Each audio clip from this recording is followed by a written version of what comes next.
presentasikan 15 judul dari modul studi Quran. Yang pertama yaitu keutamaan besar dalam membaca Al-Quran. Kita tahu bahwa Al-Quran merupakan kitab suci terakhir. Pahala-pahala yang dapat keutamaannya yaitu yang pertama, mendapatkan syafaat di yaumul qiyamah. Jika kita sering membaca Al-Quran, maka kita akan mendapatkan syafaat di akhir kelak nanti. Yang kedua yaitu mendapatkan pahala yang berlipat ganda. Jika kita membaca Al-Quran, maka kita akan mendapatkan pahala yang mana seperti yang kita ketahui, satu ayatnya itu sama dengan 10 pahala. Jika kita dalam sehari bisa membaca 100 huruf, sudah kita dapat 1000 pahala yang kita dapat juga. Dan yang ketiga, sebagai obat atau penyembuh. Jika kita sering, jika kita merasa sakit, kita cobalah untuk membaca Al-Quran karena Al-Quran merupakan obat ataupun penyembuh. Dan yang terakhir yaitu sebagai petunjuk hidup. Umat muslim yang selalu membaca Al-Quran, maka Allah mudahkan petunjuk, Allah mudahkan jalan hidupnya. Dan yang kedua yaitu materi kedua yaitu peran wanita dalam Al-Quran. Al-Quran merupakan peran wanita dalam Al-Quran. Wanita merupakan sosok yang sangat penting dalam kehidupan masyarakat ataupun di dalam kehidupan di Al-Quran. Wanita begitu penting.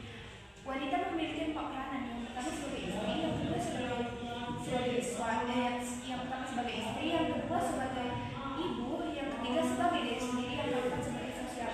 Maka wanita juga memiliki peran kesetaraan. Yang pertama yaitu sakan artinya ketenangan. Ketenangan tersebut hanya dimiliki oleh wanita. Dan yang kedua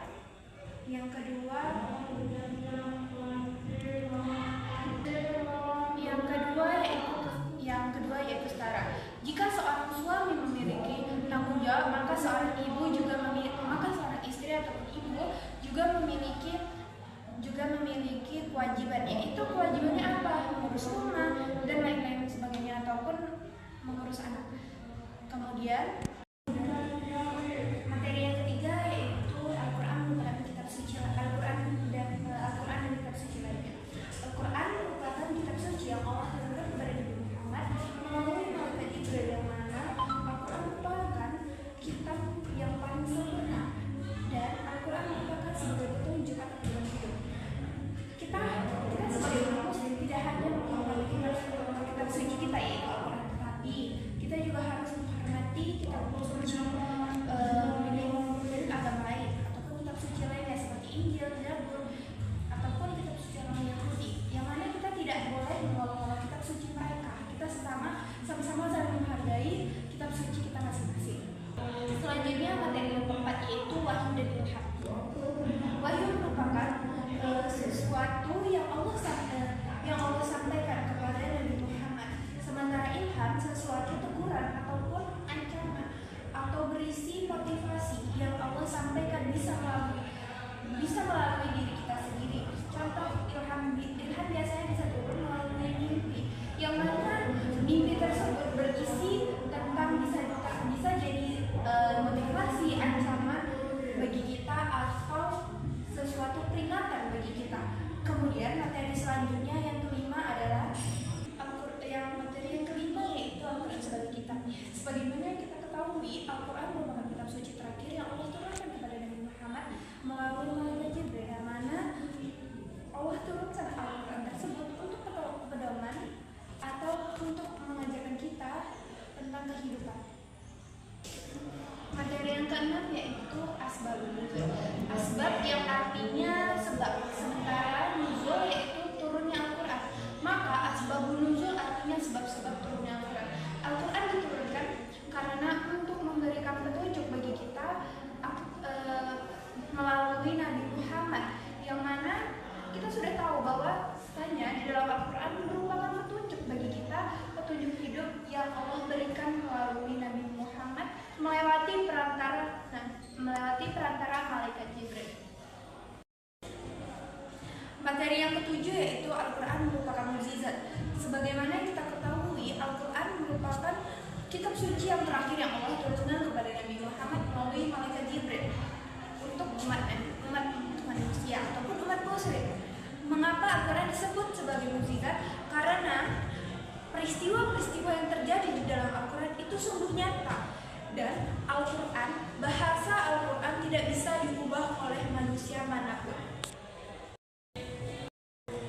Materi yang ke-8 yaitu turunnya Al-Quran. Al-Quran diturunkan kepada Nabi Muhammad SAW melalui malaikat Jibril dan diteruskan atau ditunjukkan, diajarkan kepada umat manusia. Al-Quran tidak turun begitu saja, tetapi Al-Quran juga bertahap turunnya. Sebab turunnya Al-Quran untuk petunjuk kita, dan Al-Quran memiliki tantangan tersendiri sebelum turunnya kepada Nabi Muhammad melalui malaikat Jibril. Materi yang ke-9 yaitu adab terhadap Al-Quran.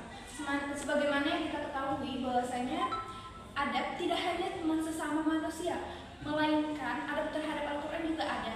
Yang pertama yaitu sebelum kita membaca Al-Quran, lebih baik, alangkah baiknya kita membersihkan diri, bersuci ataupun berwudu. Kemudian memilih tempat yang bersih atau tenang, dan yang ketiga membacanya dengan karakter ramah, yang keempat konsisten selalu, dan yang kelima dengan cara memahami maknanya. Kita tidak hanya membaca Quran, tetapi kita juga harus memahami apa makna maksud dari ayat-ayat yang kita baca tersebut. Yang ke-10 yaitu muhkam dan mutasyabih. Muhkam itu yaitu menahan atau memilih antara dua pilihan, yang mana jika kita memiliki dua pilihan, kita harus menahan, kita harus memilah mana yang merupakan pilihan terbaik.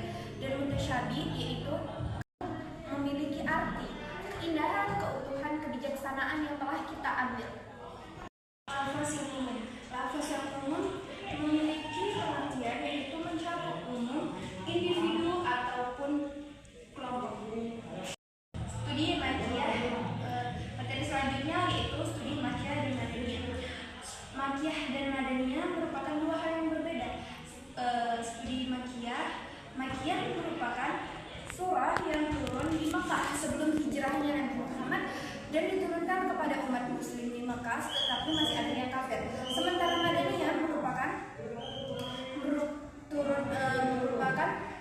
surah yang turun di Madinah sesudah hijrahnya Nabi Muhammad untuk umat muslim. Di sana sudah mayoritasnya sudah Islam. Materi yang selanjutnya yaitu nasih dan mansuh. Nasih yang berarti memindahkan, sementara mansuh berarti menghapus. Materi selanjutnya yaitu mutlak dan muqayyad. Mutlak dan muqayyad merupakan dua hal yang berbeda. Mutlak adalah merupakan sesuatu yang memiliki arti tanpa mutlak artinya sesuatu yang memiliki tanpa batasan. Sementara muqayyad itu kebalikannya, yang berarti sesuatu yang memiliki batasan atau memiliki hal yang ada batasnya. Materi yang terakhir yaitu mantuk. Yang selanjutnya yaitu mantuk dan muhkam. Mantuk yang artinya berbicara, mengucapkan atau menyampaikan, melafazkan. Sementara mafhum artinya menyampaikan ataupun memberikan isyarat, memberikan arti. Itulah presentasi dari 15 judul dari studi Quran saya. Kurang lebihnya saya mohon maaf. Saya akhiri. Wassalamualaikum warahmatullahi wabarakatuh.